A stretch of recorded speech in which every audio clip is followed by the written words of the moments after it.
Good morning students. आज हम देखने जा रहे हैं ऑपरेटर्स के बारे में। तो देखिए, जो ऑपरेटर्स हैं हमारे जैसे सी प्लस प्लस के अंदर होते हैं, सबसे पहले अर्थमेटिक जो ऑपरेटर आते हैं। तो देखिए, अर्थमेटिक ऑपरेटर अपने जैसे प्लस है, माइनस है और एस्ट्रिक मतलब इसको मल्टीप्लाई का बोलते हैं, और डिवाइड का है, और साथ में जो परसेंट है। ये सारे अर्थमेटिक ऑपरेटर हैं जिस प्रकार से सी प्लस प्लस में सी भाषा में काम में लिए जाते हैं, बिल्कुल उसी तरह ये सी भाषा के अंदर भी काम में आते हैं। सेकंड आते हैं हमारे जो एक असाइनमेंट ऑपरेटर होता है, जैसे इक्वल है। ये असाइनमेंट ऑपरेटर का काम करता है, वैल्यू को असाइन करता है। जैसे अगर आपने लिखा है इंटीजर a इक्वल 5, तो यहाँ पर ये 5 क्या कर रहा है, a में असाइन कर रहा है। ठीक है, ये असाइनमेंट ऑपरेटर है, ये 5 को a में असाइन कर रहा है यहाँ पर। ठीक है, और जो थर्ड टाइप आते हैं हमारे कंपैरिजन ऑपरेटर। तो कंपैरिजन ऑपरेटर अपने यहाँ पर जो लेस देन है, less than, greater than, less than equal,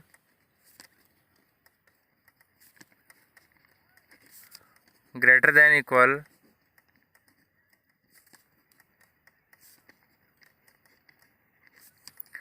equal to, और जो नॉट इक्वल है, इसको नॉट इक्वल कई जगह इस तरह से भी लिखा जाता है। दोनों ही है यहाँ पर ये। तो देखिए, मोस्टली आपने देखा होगा सी भाषा के अंदर भी काम में लेते हैं। लेस देन है तो ये क्या करता है, ग्रेटर देन क्या है। ठीक है, जिस प्रकार से हम सी भाषा में देखते हैं, बिल्कुल वैसा ही यूज इसका और सी प्लस प्लस में होगा। ठीक है, इनमें कोई डिफरेंस नहीं होगा। जहाँ पर सी भाषा में जिस रूप में काम में आते हैं, वैसे ही सी प्लस प्लस के अंदर काम में आएंगे ये सारे। और फोर्थ हमारे आते हैं लॉजिकल ऑपरेटर। वैसे देखिए, अर्थमेटिक ऑपरेटर का पता है आपको, असाइनमेंट ऑपरेटर है, वैल्यू असाइन करने के लिए काम आता है। कंपैरिजन ऑपरेटर्स हैं, ये सारे कंपैरिजन मतलब तुलना करने के काम आते हैं। और जो लॉजिकल ऑपरेटर आ गए हमारे, लॉजिकल ऑपरेटर हमारे हैं एंड, और तीसरा आता है नॉट। ठीक है, एंड और नॉट। एंड को इससे करते हैं ये जो डबल एम्परसेंड है, और को हम करते हैं ये जो लाइन है इनसे, और नोट है ये होता है इस तरह से। ठीक है, ये काम क्या करते हैं, जैसे एंड और है, ये दोनों ही दो जो कंडीशन होती है उनको जोड़कर उनकी वैल्यू को दिखाते हैं, उनके जो कंडीशन होती है उनके रिजल्ट को दिखाते हैं। और जैसे एंड है, तो एंड के अंदर लेफ़्ट और राइट की दोनों कंडीशंस हैं, दोनों ही अगर ट्रू होगी तो लास्ट में एंड की वैल्यू क्या होगी, ट्रू होगी। अन्यथा अगर कोई भी कंडीशन बनती है, चाहे वो दोनों फॉल्स हो या फिर दोनों में से कोई एक कंडीशन भी यदि फॉल्स हो जाती है, तो जो एंड का परिणाम होता है वो लास्ट में फॉल्स आता है। और जैसे और का अगर काम में लेते हैं, और ऑपरेटर है, तो इसके अंदर दोनों कंडीशन में से कोई भी एक कंडीशन ट्रू होने की स्थिति के अंदर जो लास्ट जो रिज़ल्ट आता है वो ट्रू आता है। और नोट है, ये अगर आपकी जो कंडीशन का रिज़ल्ट है वो यदि ट्रू में आ रहा है तो उसको फॉल्स करके दिखाता है, यदि फॉल्स में आ रहा है तो उसको ट्रू करके आता है। ये इन्वर्स ऑपरेटर के रूप में काम करता है, ये रिपीट कर देता है, उसको रिवर्स कर देता है जो भी कुछ होता है। और देखिए, तो मतलब इसमें क्या है कि जितने भी ऑपरेटर हैं सारे के सारे, जो सारे सी भाषा में काम में लिए जाते हैं, वो सभी ऑपरेटर आपके सी प्लस प्लस के अंदर काम में आएंगे। तो अब अलग क्या है उसमें, ठीक है, सी प्लस प्लस के अंदर जो कुछ एक्स्ट्रा दिया गया है उन ऑपरेटर्स के बारे में हम देखते हैं कि क्या कुछ नए ऑपरेटर हैं जो सी प्लस प्लस भाषा के अंदर अलग से जोड़े गए हैं। तो यहाँ देखते हैं कि सी प्लस प्लस के अंदर जो एक्स्ट्रा ऑपरेटर हैं वो कौन कौन से हैं। तो सबसे पहले मैं यहाँ पे लिख रहा हूँ जो हमारा इंसर्शन ऑपरेटर है। ठीक है, इंसर्शन ऑपरेटर है, ये हमेशा सी आउट के साथ में काम में आता है। ये देखिए, सी आउट के साथ में हम कई बार ऐसे लिखते हैं। तो ये देखिए, ये इंसर्शन ऑपरेटर है यहाँ पर। ओके, ये इंसर्शन ऑपरेटर है, ये करता क्या है, इसको एक तरह से आप बिट वाइज ऑपरेटर के रूप में भी काम में इसको मतलब बिट वाइज ऑपरेटर भी कहते हैं या शिफ्ट ऑपरेटर भी कह सकते हैं। ये क्या करेगा, इसके जो राइट के अंदर ये जो वर्ड यहाँ पर लिखे हैं तो एक एक करेक्टर को ये सी आउट को पास करेगा, ठीक है। ये वैल्यू को यहाँ पर पास कर रहा है, शिफ्ट कर रहा है इस साइड में, ठीक है। और सी आउट के साथ में काम में आता है ये। और सेकेंड ऑपरेटर आता है हमारा जिसको एक्सट्रैक्शन ऑपरेटर कहते हैं, ठीक है। एक्सट्रैक्शन ऑपरेटर है ये सी इन के साथ में काम में आता है, ठीक है। यहाँ पर ये एक्सट्रैक्शन ऑपरेटर रूप में काम कर रहा है। ये क्या कर रहा है, ये लेफ़्ट से राइट की ओर बिट्स को शिफ्ट कर रहा है, ठीक है। और जैसे इसमें अगर कुछ भी इनपुट लेंगे तो सी इन है ये कीबोर्ड से इनपुट लेने का काम आता है। और फिर क्या करता है, एक्सट्रैक्शन ऑपरेटर का उपयोग करके ये किसी वेरिएबल में इसको असाइन कर देता है, ठीक है। और तीसरा ऑपरेटर हमारा आता है जिसको बोलते हैं स्कोप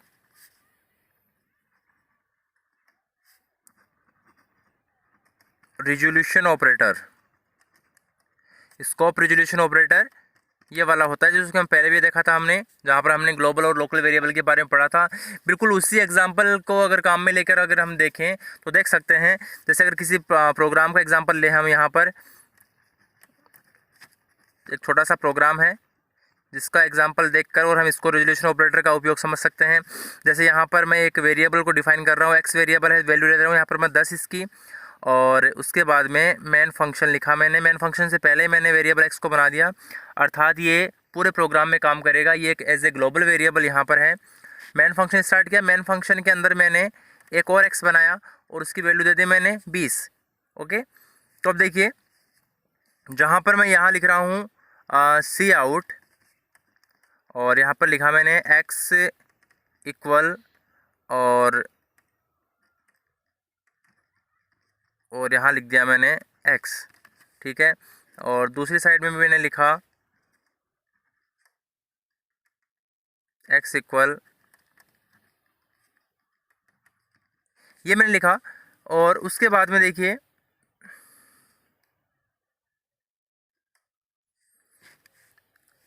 यही लाइन अगर मैं दोबारा रिपीट करता हूँ यहाँ पर,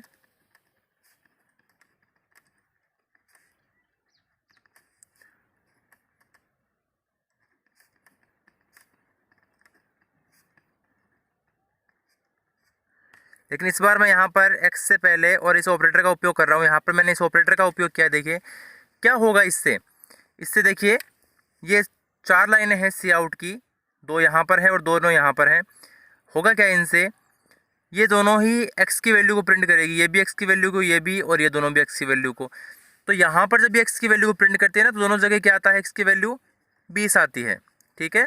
एक्स की वैल्यू दोनों जगह ही 20 आएगी, क्योंकि यहाँ पर ये जो एक्स लिखा है ना, ये एक्स इसमें लोकल वेरिएबल, ये लोकल वेरिएबल है, यहाँ पर ये ग्लोबल वेरिएबल है। तो दोनों जगह ही ये मेन फंक्शन के अंदर लाइनें लिखी है हमने, सी आउट कथन को लिखा है, तो ये इसके लोकल वर्जन को ही दिखाएगा। और इस लाइन के अंदर देख रहे हैं हम, यहाँ पर भी ये लाइन दिखाई दे रही है, तो इस लाइन के थ्रू भी यहाँ पर एक्स की वैल्यू हमारी वो 20 आएगी। लेकिन ये जो लाइन है इसमें हम देख रहे हैं कि एक्स की वैल्यू है, तो एक्स से पहले हमने स्कोप रिजोल्यूशन ऑपरेटर का उपयोग किया है, ये एक्स के ग्लोबल वर्जन को एक्सेस करता है, तो यहाँ पर इसकी वैल्यू आएगी 10, ओके। क्योंकि एक्स की जो ग्लोबल वैल्यू है वो यहाँ पर 10 दे रखी है। तो स्कोप रिजोल्यूशन ऑपरेटर का उपयोग किसी वेरिएबल के ग्लोबल वर्जन को एक्सेस करने के लिए किया जाता है। अगला ऑपरेटर देखते हैं हम। यहाँ पर हमारा ऑपरेटर आता है न्यू ऑपरेटर, ठीक है। लिखने के अंदर भी न्यू ऑपरेटर और वैसे भी न्यू ऑपरेटर ही होता है। देखिए न्यू ऑपरेटर का उपयोग है वो किसी ऑब्जेक्ट को मेमोरी आवंटित करने के लिए किया जाता है, ठीक है। न्यू ऑपरेटर का उपयोग है किसी ऑब्जेक्ट को मेमोरी आवंटित करने के लिए किया जाता है। जैसे मैंने लिखा है यहाँ पर, मैं लिख रहा हूँ बुक में एग्जाम्पल है, बिल्कुल वही ले रहा हूँ मैं, int asterisk P equal new int. तो क्या होगा इससे, देखिए यहाँ पर ये पी क्या है, एक एज ए पॉइंटर यहाँ पर है, और पॉइंटर हमेशा मेमोरी को स्टोर करता है, न कि वैल्यू को करता है। तो यहाँ पर इसमें क्या स्टोर कर रहे हैं, यहाँ पर देखिए इंट की कितनी होती है, 2 बाइट होती है, ठीक है। और ये न्यू ऑपरेटर क्या करता है, इंटीजर टाइप की अर्थात इंटीजर, एक इंटीजर 2 बाइट का होता है, तो 2 बाइट इंटीजर प्रकार की 2 बाइट मेमोरी को न्यू ऑपरेटर है वो पी पॉइंटर में असाइन कर रहा है यहाँ पर। ओके, तो ये मेमोरी आवंटन करने के काम आता है, ठीक है। और मोस्टली ये जो कंस्ट्रक्टर होता है उसके साथ में काम में लिया जाता है। और पांचवा आता है डिलीट ऑपरेटर। ये बिल्कुल इसका रिवर्स है। अगर आपने लिखा है, कहीं पर लिखा आपने डिलीट पी, तो यहाँ पर मेमोरी आवंटित की गई है, तो यहाँ पर ये इसी तरह से लिखने पर और इस मेमोरी को ये डी एलोकेट कर देगा, उसको आवंटन है किया हुआ है वापस मेमोरी को ले लेगा यहाँ पर। और डिलीट ऑपरेटर का उपयोग है वो जो डिस्ट्रक्टर होता है, जो आपके नेक्स्ट लेसन है 10th लेसन उसमें आएगा, डिस्ट्रक्टर है उसके साथ में इसका उपयोग किया जाता है। Thank you.